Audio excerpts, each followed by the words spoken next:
Good morning. Today is May 27th on Bax Road of Illinois on foreign progress.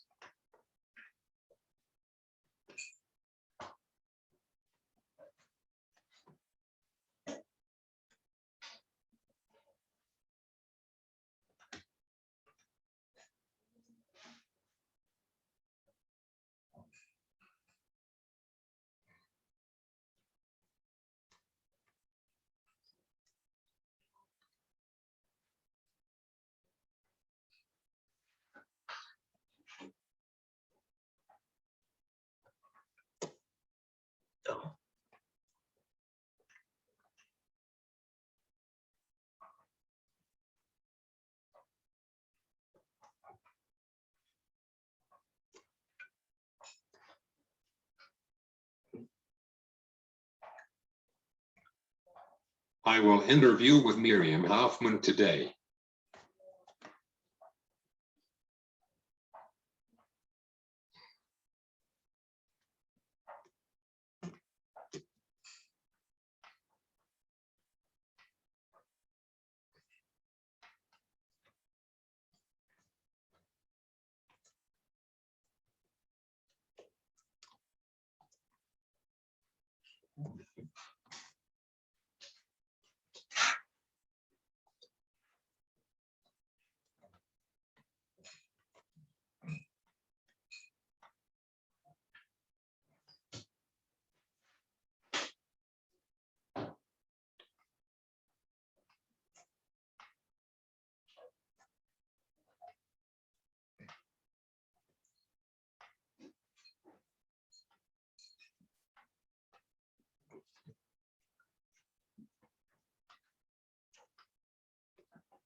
She is a national officer for the eastern region of the EF.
Hi,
Caesar. How are you?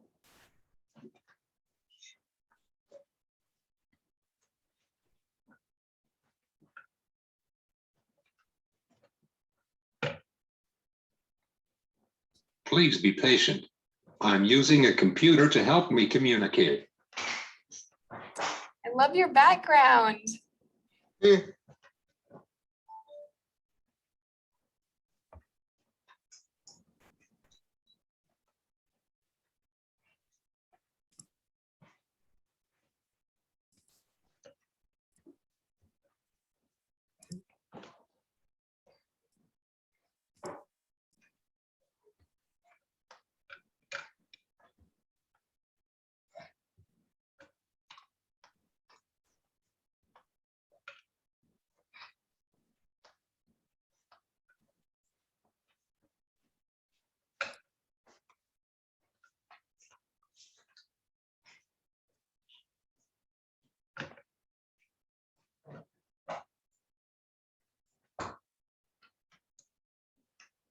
Thanks. I am doing well and just busy with farming and podcast on Farm Progress Twitter. Very good. Looks like you've had a lot of good guests on your podcast. I'm honored to join the lineup.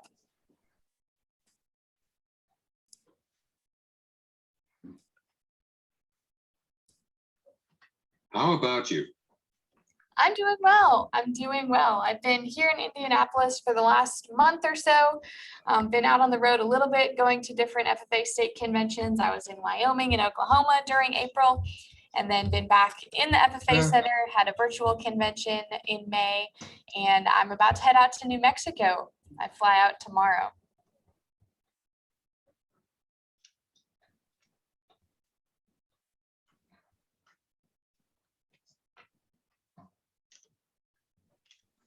Awesome.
Hey, are you ready? We could talk to you later about things after the interview. I am gonna have to go around 11:30, or I guess it's 10:30 in your time. I'm in a different time zone. But I have the next 30 minutes, so whatever the podcast recording is, and then until the half-hour mark, and then I've got a lunch appointment, so I'll have to head out. But I appreciate you having me on.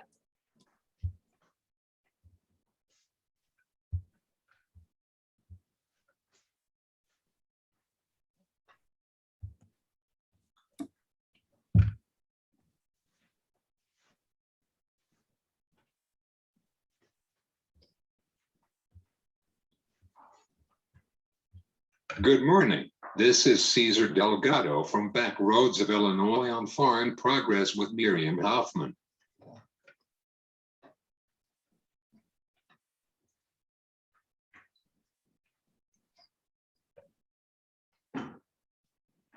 How are you, Miriam?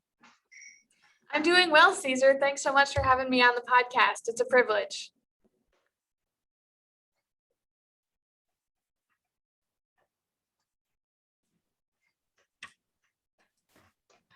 How did you decide to run for a national officer? Choosing to run for national FFA office was somewhat of a journey for me. I actually ran twice. The first year I ran in 2019, I didn't get elected. And so I went back, really invested in college, went to Illinois Valley Community College. I know, Caesar, you're there as well. There's a great ag program there, but had an internship in Washington, Iowa over the summer. And it was through that process of going back to college and working through that internship that I realized what I had left to give back to the FFA. And so I chose to run again for national FFA office because I saw it as a place to serve. And I knew I was passionate about agriculture, and the FFA had given me a lot. And so I felt like it was my duty to offer up what I had left to give to the FFA to serve for one more year.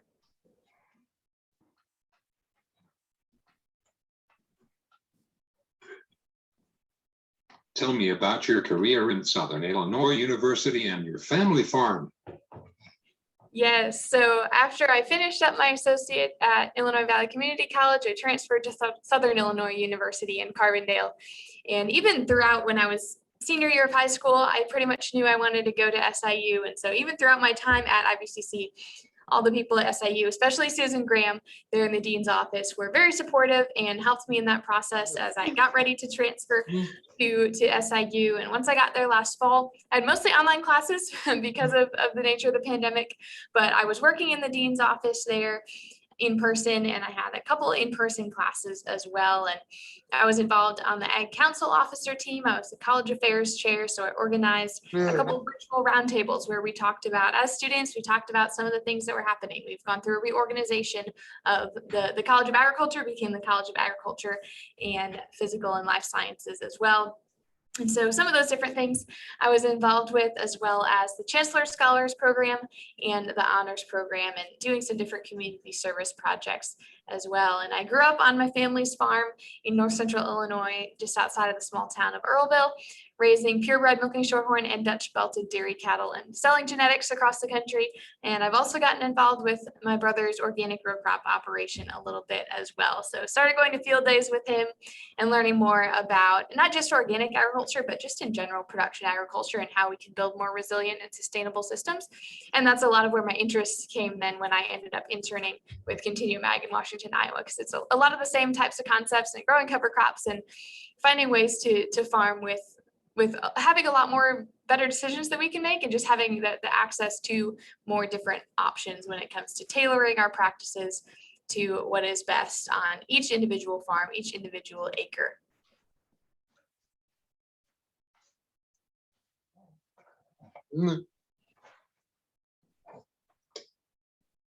You're interested in livestock or soils health.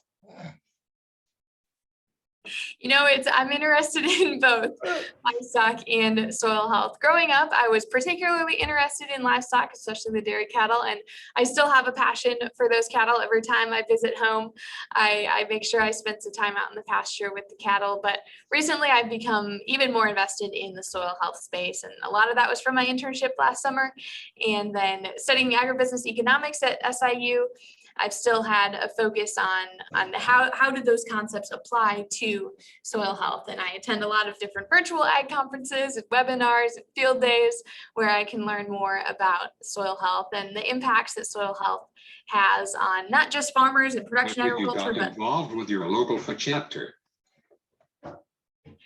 Yeah, so the interest in soil health was, it's kind of sparked a little bit before I even realized it in my local FFA chapter.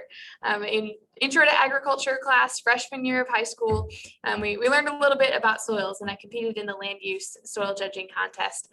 And I didn't realize at the time what all those concepts meant, but I really got involved because my big sister Martha encouraged me to. And at first I was a little hesitant. I wanted to be different than my big sister.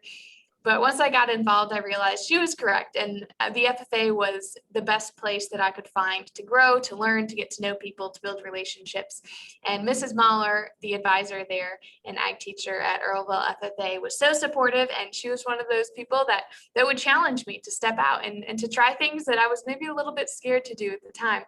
But that's the kind of advisor that truly helps their students grow. And so I'm really grateful for Mrs. Mahler for all that she's done for me. And she continues to support me, even though it's been 3 years since I've been a student there at Earlville High School.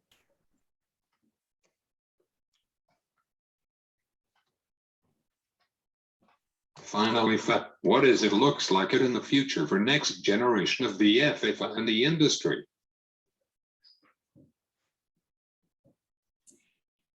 One of the things that I get to do as a national officer is spend time on virtual visits with our corporate sponsors and partners. And I love that opportunity just to get to interact with the professionals who are shaping the future of the agriculture industry, and to get to interact as someone who represents the future leaders of the industry as well. And one of the two main concepts that we talk about on these visits that corporations are watching for, and that I see in my peers, is that there's an increased focus on the entrepreneurial spirit in people. And so that's, the ability to come up with really creative ideas, to be really flexible in what's happening. And the pandemic has kind of forced us to be more flexible than we naturally would be.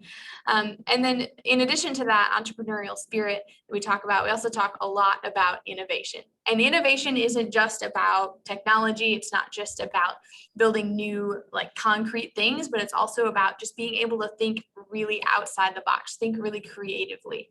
And so those are two of the big things that we've talked about in terms of overall, like, ideas and kind of trends. But then when it comes to really specific things that we're looking at, there's a focus on increasing access to rural broadband, both for farmers and for educators, so that students can have more access to educational materials, whether or not they're in person in school or not. And we also talk about the impact of things like soil health, and sustainability is something that everywhere in the agriculture industry we're talking about, and it looks different in every sector of the industry. And then one of the other pieces that we frequently come back to is the influence of shifting consumer demand, and how do we continue to provide what our consumers want in a way that they want to purchase our products, but that we as farmers also feel comfortable growing them in that way. So those are a few of the things that we've talked about a lot, but I'm optimistic about the future of agriculture because of students that I met wearing the FFA jacket across the country and the resilience that they've shown. I know that the future of agriculture is bright.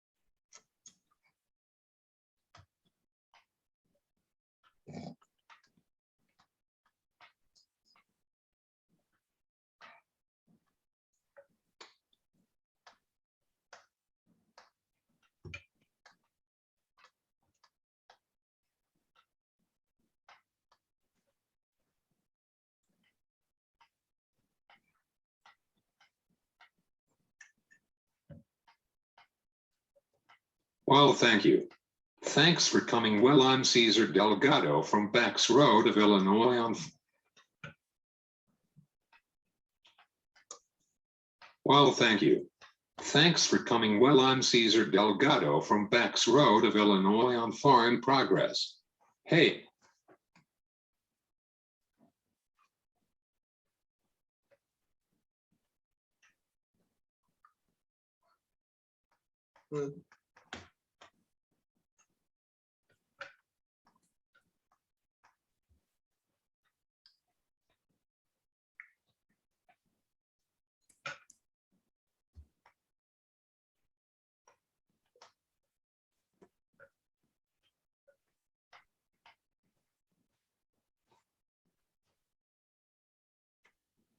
please subscribe for my podcast.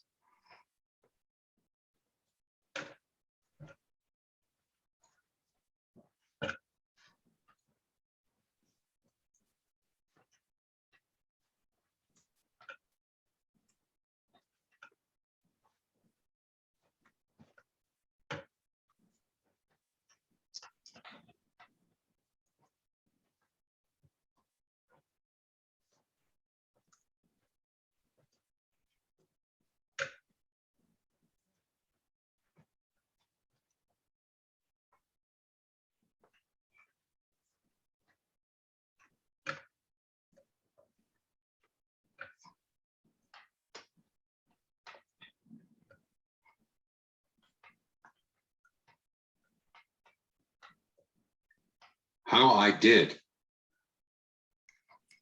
You had some really good questions, Caesar. I really appreciate it. I love listening to podcasts, so it's always fun to be on the recording end of it.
Hey, I could text your 815 numbers. Are you okay with that?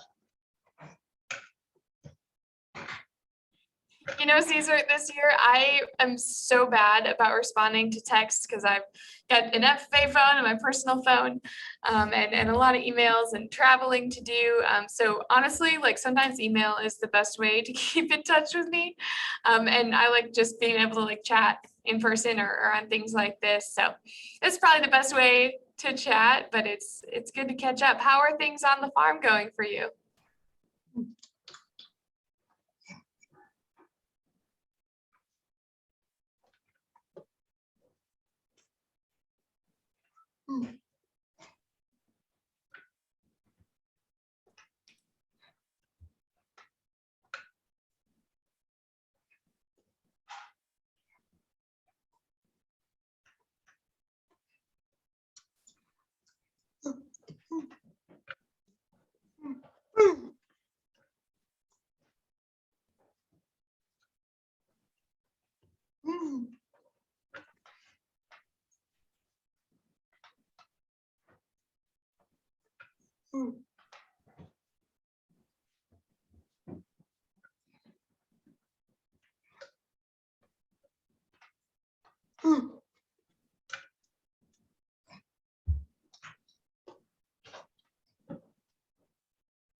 Well, we've been dry for the corn crop. Radishes mixes not so good. Okay, did you plant a radish mix last fall? for cover crops then? Was that a fall cover crop, or are you interseeding this year with that mix?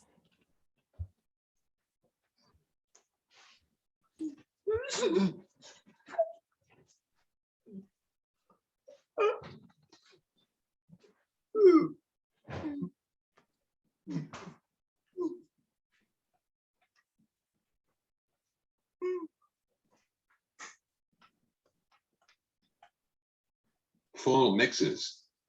Okay, okay. Yeah, I know it hasn't rained a whole lot here in Indianapolis. It rained a little bit the last couple days, but has it been pretty dry back in LaSalle County for a while?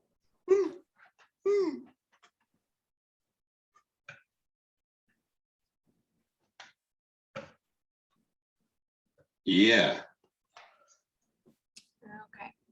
When do you think you're gonna be able to get out in the field?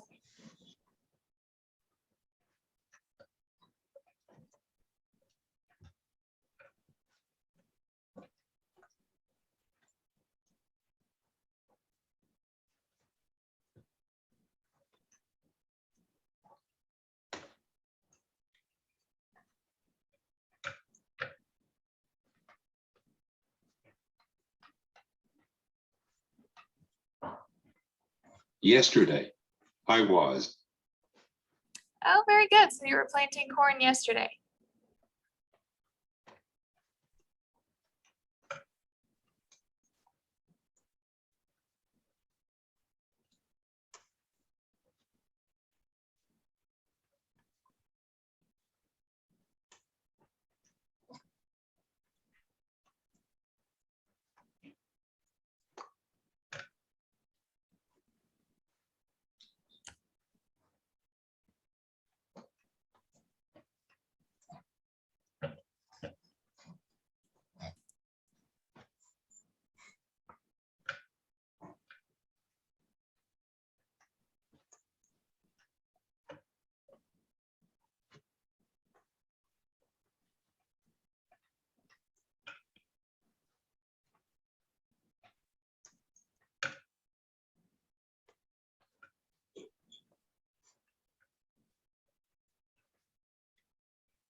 We could meet up again about cattle because I am going to be in the cattle business for next year. Yes, ma'am, I will be patient. I know you're busy.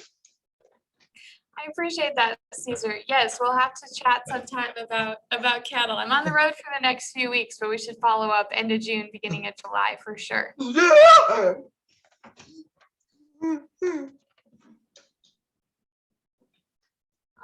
well, I'm sure you've got plenty to be getting done, and you're a busy man as well with your podcast and staying up with people on Twitter. I know Max Armstrong is a fan of you as well, but thanks again for having me on.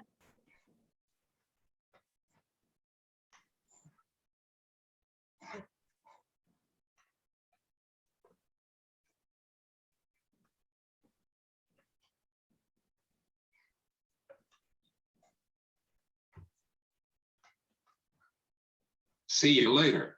I will send a big hug. Thanks so much, Caesar. You take care.